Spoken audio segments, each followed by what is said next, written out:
नमस्कार विद्यार्थ्यांनो, शाळा बंद पण शिक्षण सुरू या उपक्रमात आपले सर्वांचे सहर्ष स्वागत.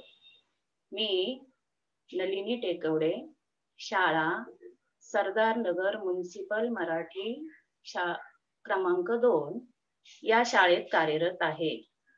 आपण आज पाठ 9 सराव पाठ आहे आपला, मराठ्यांचा स्वातंत्र्य संग्राम. सर्वात प्रथम आपण प्रस्तावना समजून घेऊया. तर प्रस्तावना अशी आहे की छत्रपती शिवाजी महाराजांच्या मृत्यूनंतर छत्रपती संभाजी महाराज, छत्रपती राजाराम महाराज आणि त्यांच्या पत्नी छत्रपती ताराबाई यांनी आपल्या राज्याच्या रक्षणासाठी मुघलांशी सखल लढा दिला आणि हा लढा सतत 27 वर्षे चालत होता.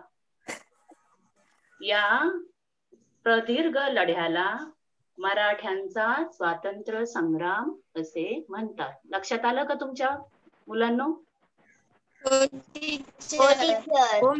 मराठ्यांचा स्वातंत्र्य संग्राम कशाला म्हणतात? आता इथे मराठा हा शब्द मराठी भाषा बोलणारे व महाराष्ट्रीयन लोक अशा अर्थाने वापरला जातो. छत्रपती शिवाजी महाराजांच्या मृत्यूनंतर मराठे पराभूत होतील आणि मराठ्यांचे साम्राज्य आपले होईल असे स्वप्न पाहणारा कोण रे? औरंगजेब.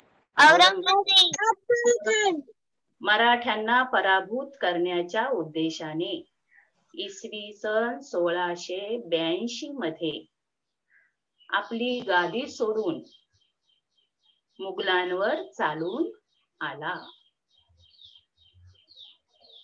मुघलांबरोबर चाललेल्या या लढाईत शेवटपर्यंत मराठे विजयी राहिले.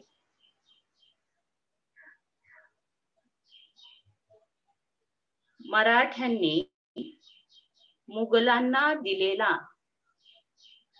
हा लढा म्हणजे भारताच्या इतिहासातील एक रोमहर्षक व तेजस्वी असा कालखंड होता. आणि हा कालखंड तुम्ही पाहता इसवी सन 1656 ते इसवी सन 1683. आता आपण पुढचा मुद्दा पाहूया. छत्रपती संभाजी महाराज. संभाजीराजे हे शिवाजी महाराज आणि त्यांच्या पहिल्या पत्नी सईबाई यांचे मोठे चिरंजीव आणि मराठा साम्राज्याचे दुसरे छत्रपती होते. त्यांचा जन्म 14 मे इसवी सन 1657 रोजी पुरंदर किल्ल्यावर झाला. त्यावेळी मराठ्यांचा मुघलांशी संघर्ष चालूच होता. औरंगजेब बादशहाचा मुलगा शहाजादा अकबर याने पित्याविरुद्ध बंड केले. हे बंड बादशहाने मोडून काढले. अकबर दक्षिणेत संभाजी महाराजांच्या आश्रयाला आला.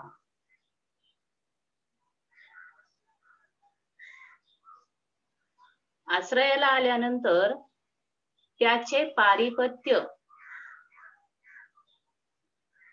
करण्यासाठी बादशहा स्वतः इसवी सन 1682 मध्ये दक्षिणेत आला. त्याच्याबरोबर प्रचंड सैन्य आणि प्रभावी तोफखाना होता. त्याचे सैन्य मराठ्यांच्या सैन्यांपेक्षा कितीतरी पटीने जास्त होते. तुम्ही पाहताय चित्रामध्ये औरंगजेबाने दक्षिणेतील सर्व शक्तींना एकत्र येऊन मराठ्यांविरुद्ध लढण्यास सांगितले. त्याने जंजिऱ्याच्या सिद्धीला मराठ्यांच्या विरुद्ध मोहीम हाती घेण्यास सांगितले. तसेच पोर्तुगीजांनाही आपल्या बाजूने वळवून घेतले. त्यामुळे संभाजी महाराजांना एकाच वेळी अनेक शत्रूंना तोंड द्यावे लागले. संभाजी महाराजांची कारकीर्द ही शिवाजी महाराजांच्या नंतर झालेल्या मराठ्यांच्या स्वातंत्र्य संग्रामाचे पहिले पर्व होते. शिवाजी महाराजांनी त्यांच्या कारकिर्दीतच त्यांना मुलकी म्हणजे राज्यकारभाराचे शिक्षण आणि लष्करी मोहिमांचे शिक्षण दिले होते. वयाच्या 9व्या वर्षापासूनच राजकारणाचे धडे घेत वयाच्या 14व्या वर्षापासून राजकारणाचे धडे घेत ते वयाच्या 14व्या वर्षापासूनच संभाजी महाराज राज्यकारभार व सैन्याचे अधिपत्य कसे करायचे यात लक्ष घालू लागले. वयाच्या 17व्या वर्षी रायगडावर त्यांनी युवराज म्हणून शपथ घेतली आणि युवराज म्हणून त्यांना घोषित करण्यात आले.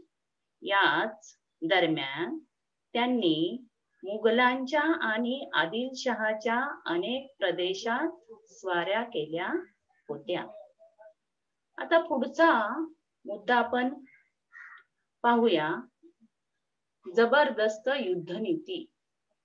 संभाजी राजे यांची युद्धनीती जबरदस्त होती. हा युवराज लहान असला तरी धैर्यशील आणि आपल्या पित्याच्या कीर्ती शोभेल असा शूरवीर आहे, असे संभाजी राजांचे वर्णन फ्रेंच प्रवासी ॲबे कॅरे यांनी केलेले आहे. संभाजी महाराजांचा राज्याभिषेक जानेवारी इसवी सन 1681 ला झाला. शिवाजी महाराजांचा मृत्यू झाला त्यावेळी औरंगजेबाला वाटत होते की काबूल पासून ते कन्याकुमारी पर्यंत सर्व प्रदेशावर फक्त मुघलांचेच वर्चस्व असले पाहिजे. आपल्या प्रचंड लष्करी व आर्थिक शक्तीने मराठ्यांचे राज्य पूर्णपणे नष्ट करून टाकायचे असे त्याचे स्वप्न होते. त्यामुळे संभाजी महाराज छत्रपती झाल्यावर मराठ्यांचा मुघलांशी संघर्ष अधिकच वाढला. संभाजी महाराजांनी आपल्या थोड्याशा सैन्याच्या जोरावर आपल्या पराक्रमाने आणि युद्ध कौशल्याने औरंगजेबाचे स्वप्न धुळीस मिळवले. संभाजी महाराजांच्या सैन्याच्या तुकड्या अनेक मुघली प्रदेशात स्वाऱ्या करीत होत्या. मराठ्यांची प्रबळ इच्छाशक्ती आणि झुंजारपणाचे ठळक उदाहरण म्हणजे नाशिक जवळील रामसेज किल्ल्याचा वेढा होय. पण मराठ्यांनी असा विरोध केला की त्यांना तो किल्ला जिंकण्यासाठी तब्बल 6.5 वर्ष लढावे लागले. अशा प्रकारे औरंगजेब हा संभाजी महाराजांच्या पराक्रमाने वैतागला होता, त्रासून गेला होता, जेरीस आला होता. एकदा त्याने, चित्रात पाहताय तुम्ही, एकदा त्याने संतापाने आपल्या डोक्यावरचे पागोटे काय केले, जमिनीवर आपटले आणि प्रतिज्ञा केली आहे त्यांनी.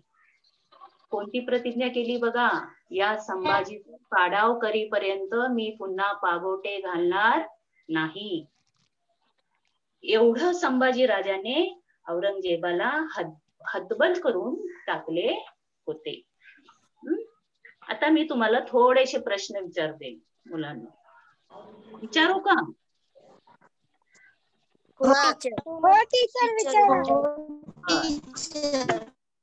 प्रश्न पहिला, मराठा शब्दाचा अर्थ काय रे? मराठी लोक. गोंधळ एकानेच एकदा उत्तर द्यायचं. मराठी भाषा बोलणारे. ऐका जरा, एकानेच उत्तर द्यायचं आणि नाव सांगायचं आणि मग उत्तर द्यायचं. सगळ्यांनी बोलायचं नाही. मी सांगू चैताली? जे मराठी बोलतात आणि महाराष्ट्रीयन लोकांना मराठी म्हणतात. बर, शिवाजी महाराजांचे ज्येष्ठ पुत्र कोण रे? राहुल. संभाजी महाराज.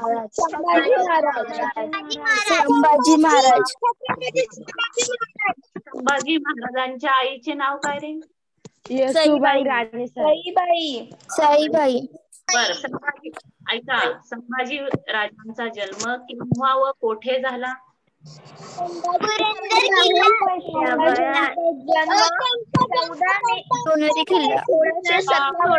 पुरंदर किल्ल्यावर झाला. 14 मे 1692 मध्ये पुरंदर किल्ल्यावर झाला. 14 मे 1656 रोजी पुरंदर किल्ल्यावर झाला. चैतन्य नाही, आता पहिलं उत्तर सांगितलं होतं ना बाळा तू. आता मला दुसरं.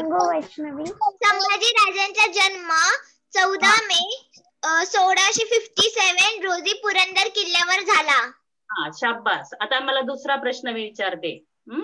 औरंगजेबाच्या मुलाचे नाव काय? कोण सांगेल उत्तर? मी सांगू कृतिका? टीचर मी सांगू कृतिका?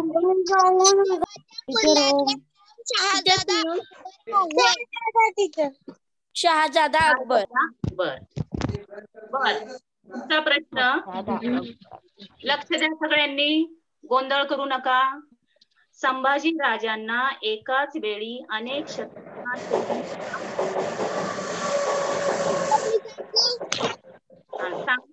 काय नाव?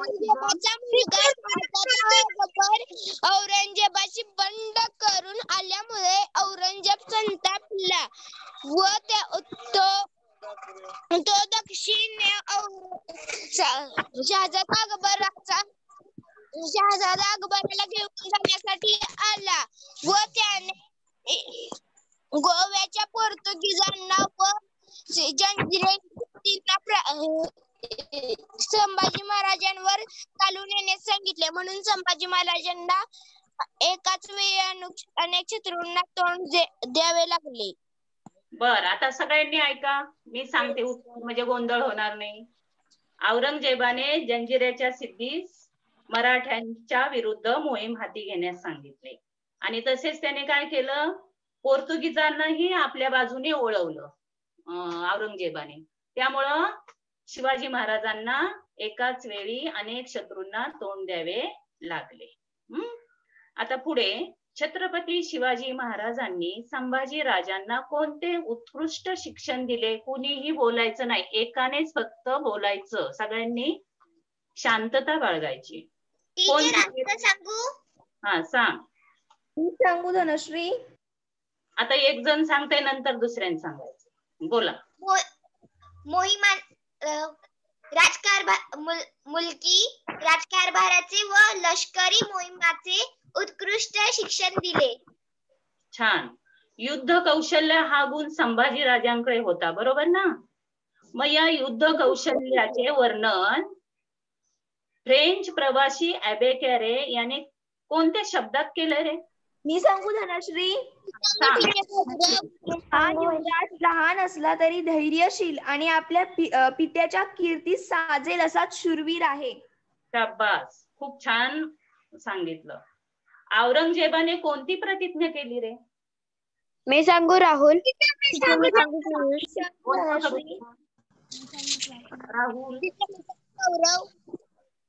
औरंगजेबाने ही प्रतिज्ञा केली की जोपर्यंत मी संभाजी राजाची करी करत नाही.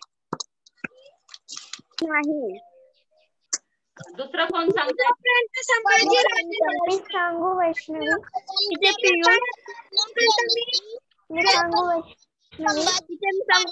आपल्या डोक्यावरच्या पागोटे जमिनीवर आपटले व प्रतिज्ञा केली की या संभाजीचा पाडावा करेपर्यंत मी पुन्हा पागोटे घालणार नाही, अशी प्रतिज्ञा केली. आता पुढचा आपण टॉपिक पाहूया, सिद्धी विरुद्धची मोहीम.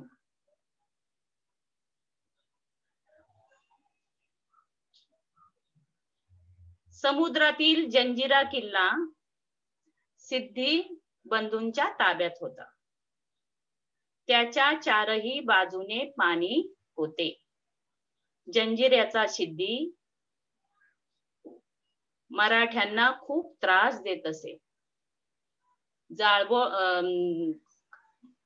सिद्धी मराठ्यांना खूप त्रास देताना काय काय करायचा? तर जाळपोळ करायचा, लुटालूट करायचा, अत्याचार करायचा. युद्ध करायचं. हा, सिद्धी मराठ्यांच्या प्रदेशावर धाडी टाकून जाळपोळ, लुटालूट व अत्याचार करत असे. पुढे, घरात जैसा उंदीर तैसा राजास सिद्धी असे त्याचे वर्णन सभासदाने केले आहे. म्हणजे जसा एखादा उंदीर घराला पोखरतो, नासधूस करतो, त्रास देतो, तसा हा सिद्धी स्वराज्याला देतो आहे. हे सर्व ऐकून महाराजांना खूप राग आला. त्यांनी इसवी सन 1683 मध्ये सिद्धी विरुद्ध मोहीम उघडली. महाराजांच्या सैन्याने त्याच्या ताब्यातील राजपुरी या आणि जंजिऱ्यावरही प्रचंड तोफांचा मारा केला. महाराजांच्या सैन्याने त्याच्या ताब्यातील दंडाराजपुरी या किल्ल्याला वेढा घातला आणि जंजिऱ्यावरही प्रचंड तोफांचा मारा केला. मराठे आता जंजिरा जिंकणार असे वाटत असतानाच औरंगजेबाने डाव साधला. त्याला कळून चुकले की जर जंजिरा मराठ्यांच्या हाती लागला तर समुद्रावर छत्रपती संभाजी राजांची सत्ता येईल. त्याने हसन अली नावाच्या सरदाराला स्वराज्यावर चाल करून पाठवले. त्यामुळे नाईलाजाने महाराजांना जंजिऱ्याची मोहीम अर्धवट सोडून स्वराज्याच्या रक्षणासाठी रायगडाकडे परत फिरावे लागले.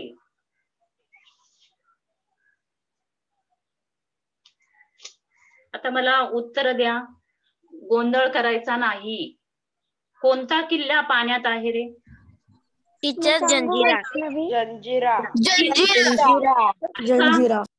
ऐका, मी उत्तर सांगते. तुम्ही खूप गोंधळ करताय, तुम्ही ऐका शांतपणे. सभासदाने सिद्धीचे वर्णन कसे केले? एका वेळेस मी सांगू वैष्णवी.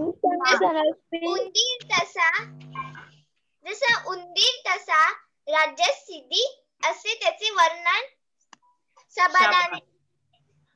हा, छान. आता तिसरा प्रश्न, संभाजी राजांनी त्याच्या विरुद्ध मोहीम केव्हा केली रे? मी सांगू वैष्णवी. सांग. संभाजी महाराजांनी इसवी सन 1682 मध्ये त्याच्या विरुद्ध मोहीम उघडली. बघा, शांतता बाळगली तर किती छान उत्तर ऐकायला येते आपल्याला बाळांनो. हो टीचर. हो. त्यावेळी संभाजी महाराजांच्या सैन्याने कोणत्या किल्ल्याला वेढा दिला? मी सांगू धनश्री. वैष्णवी. वैष्णवी सांग. संभाजी महाराजांच्या सैन्याने त्याच्या ताब्यातील दांडाराजपुरी या किल्ल्याला वेढा दिला. हा, दंडाराजपुरी हा किल्ला. संभाजी महाराजांना जंजिऱ्याची मोहीम अर्धवट सोडावी लागली कारण? मी सांगू धनश्री. मी धनश्री. मी सांगू वैष्णवी. धनश्री. मी सांगू. धनश्रीला सांगू दे. हा, धनश्री सांग. हा, शिवाजी महाराजांनी दंडराजपुरी या किल्ल्याला वेढा दिला, परंतु त्याच वेळी मुघलांचे सैन्य स्वराज्यावर चालून आले. त्यामुळे जंजिऱ्याची मोहीम अर्धवट सोडून संभाजी महाराजांना मागे फिरावे लागले. आपल्या स्वराज्याच्या रक्षणासाठी त्यांनी मग ते काय केलं? अर्धवट सोडली मोहीम. आता पुढे पोर्तुगीजांविरुद्ध मोहीम. पुढचा टॉपिक आपण पाहूया. संभाजी महाराजांच्या विरुद्ध गोव्याच्या पोर्तुगीजांनी बादशहाशी हातमिळवणी केली होती. त्यांनी इसवी सन 1683 मध्ये पोर्तुगीजांच्या रेवदंडा बंदरावर हल्ला केला. त्याला प्रत्युत्तर म्हणून पोर्तुगीजांनी मराठ्यांच्या फोंडा किल्ल्यास वेढा घातला. फोंडा किल्ला तुम्ही पाहता चित्रामध्ये. त्यावेळी फोंडा लढविण्याची जबाबदारी येसाजी कंक व त्यांचा मुलगा कृष्णाजी कंक यांच्यावर होती. जेमतेम 600 मराठे किल्ल्यावर होते, तर 200 जण किल्ल्याच्या बाहेरच्या झाडीत लपून बसले होते. त्यावेळेस संभाजी राजे 1000 घोडदळ व तितकेच पायदळ घेऊन मदतीस आले व त्यांनी गोव्यावर चढाई केली. पोर्तुगीज गव्हर्नर जखमी झाला. त्याला माघार घ्यावी लागली. संभाजी राजांनी त्याचा पाठलाग केला. पोर्तुगीज मोठ्या संकटात सापडले होते. त्याच वेळी मुघलांनी दक्षिण कोकणावर आक्रमण केल्याची बातमी महाराजांना मिळाली. त्यामुळे हाताशी आलेला गोव्याचा विजय सोडून त्यांना मुघलांशी प्रतिकार करण्यासाठी दक्षिण कोकणात जावे लागले. पुढे आदिलशाही व कुतुबशाहीचा शेवट. औरंगजेबाने कितीही प्रयत्न केले तरी त्याला मराठ्यांविरुद्धच्या मोहिमेत यश येत नव्हते. त्यामुळे त्याने मराठ्यांविरुद्धची मोहीम थांबवली. आपला मोर्चा आदिलशाही व कुतुबशाहीकडे वळवला. औरंगजेबाने आदिलशाही व कुतुबशाही ही राज्ये जिंकून घेतली. त्यासाठी त्याला जास्त कष्ट घ्यावे लागले नाहीत. औरंगजेबाच्या संपत्तीत व लष्करात आणखीनच भर पडली. तसेच दक्षिणेत त्याला मराठ्यांशिवाय दुसरा कोणताही शत्रू उरला नसल्याने त्याने मराठ्यांच्या प्रदेशांवर चारही बाजूंनी हल्ले चढवले. आता मला थोडीशी तुम्ही उत्तर द्या. या मुघल सत्ते पुढे पाहूया आपण, नंतर प्रश्न उत्तर. या मुघल सत्तेचा प्रतिकार करताना मराठ्यांचा सेनापती हंबीरराव मोहिते हा शूर सरदार मारला गेला. चित्रामध्ये तुम्ही पाहताय वाईजवळ मुघलांबरोबर झालेल्या युद्धात मुघल सरदार सज्जाद खानचा पराभव झाला. वाईजवळ मुघलांबरोबर झालेल्या युद्धात आता हंबीररावांना तोफेचा गोळा लागून त्यातच त्यांना वीरमरण आलं. हंबीररावांच्या मृत्यूमुळे संभाजी महाराजांची लष्करी बाजू कमकुवत झाली. आता मला थोडेसे उत्तर द्या तुम्ही, गोंधळ न करता. औरंगजेबाची स्थिती मजबूत का झाली रे? अजूनच त्याच्या सांगा.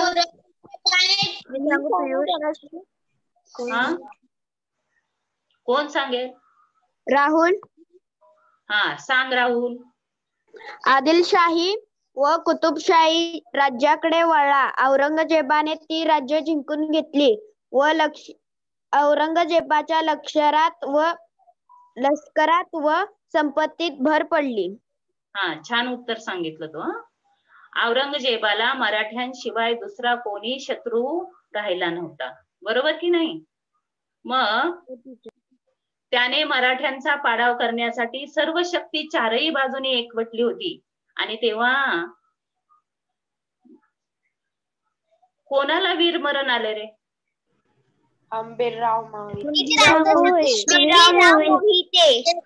हा, मराठ्यांचा सेनापती हंबीरराव मोहिते. त्यामुळे संभाजी राजांची कोणती बाजू कमकुवत झाली? हंबीररावांची मी सांगू? लष्करी बाजू. हा सांग. संभाजी महाराजांची लष्करी बाजू कमकुवत झाली. कुणामुळे? का म्हणून झाली? हंबीररावांच्या मृत्यूमुळे. कारण मराठी सेनापती हंबीरराव मोहिते आहे संभाजी महाराजांचा मुलकी कारभार. संभाजी महाराजांना कित्येकदा एका वेळेस अनेक शत्रूंशी सामना करावा लागला. संभाजी महाराजांनी युद्धाच्या दरम्यान आपल्या मुलकी राज्यकारभाराकडे जरा सुद्धा दुर्लक्ष केले नाही. त्यांनी शिवरायांच्या काळातील चोख न्याय व्यवस्था आणि महसूल व्यवस्था तशी चालू ठेवली. छत्रपती शिवाजी महाराजांप्रमाणेच संभाजी राजांनी सुद्धा स्वराज्याविरुद्ध कारवाई करणाऱ्यांना तसेच सामान्य प्रजेला त्रास देणाऱ्या वतनदारांना कठोर शिक्षा दिली. त्यांनी राज्यकारभाराचा अधिकार आपली पत्नी येसूबाई यांच्याकडे दिला. त्यांचा स्वतःचा शिक्का करून दिला. छत्रपती शिवाजी महाराजांनी प्रजेच्या हितासाठी जी धोरणे आखली होती ती संभाजी राजांनी आपल्या राजवटीत पुढे चालू ठेवली. संभाजी महाराजांना संस्कृत भाषेसह अनेक भाषा येत होत्या. त्यांनी ग्रंथलेखनही केले आहे.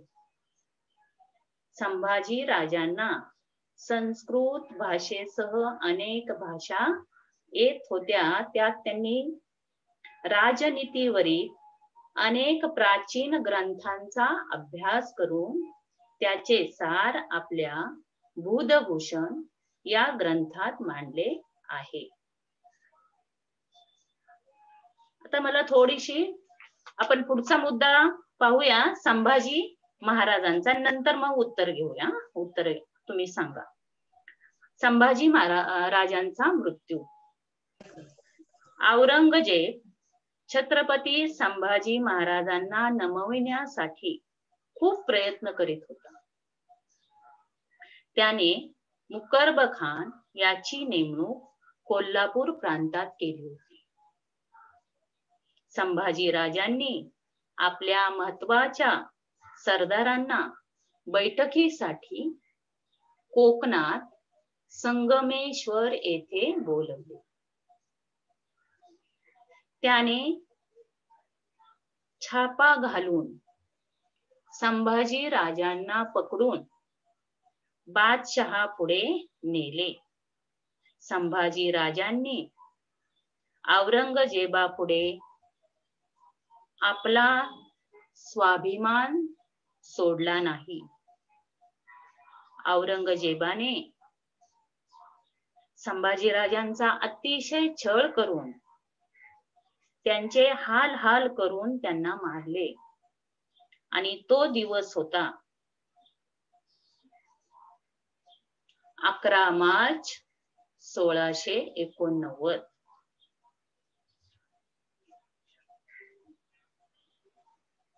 आता मला जरा थोडीशी उत्तर द्या.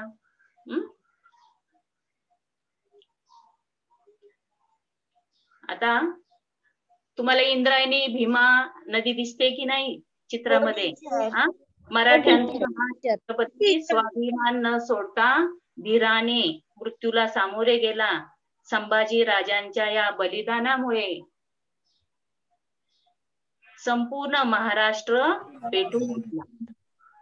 मराठ्यांनी मुघलांविरुद्धचा संघर्ष अधिकच तीव्र केला. आता आपण बाकीचे मुद्दे आपण उद्या घेणार आहोत. तर आता मला जरा थोडीशी उत्तर द्या. औरंगजेबाने संभाजी महाराजांना नमवण्यासाठी कोणाची नेमणूक केली होती रे? टीचर मुकर्रब खान. मी सांगू. मुकर्रब खान. हा, कोणत्या प्रांतात रे? खानाने कोल्हापूर प्रांतात. लापूर. कोल्हापूर. या मुकर्ब खानाने संभाजी राजांना कोठे पकडले रे? संगमेश्वर येथे. कोकणामध्ये संगमेश्वर. आणि त्यांचा अमानुषपणे केव्हा त्यांना ठार करण्यात आलं? 11 मार्च 1889. 1689 ठार करण्यात आलं. यानंतर आपण पुढचा मुद्दा आहे ना उद्या पाहूया.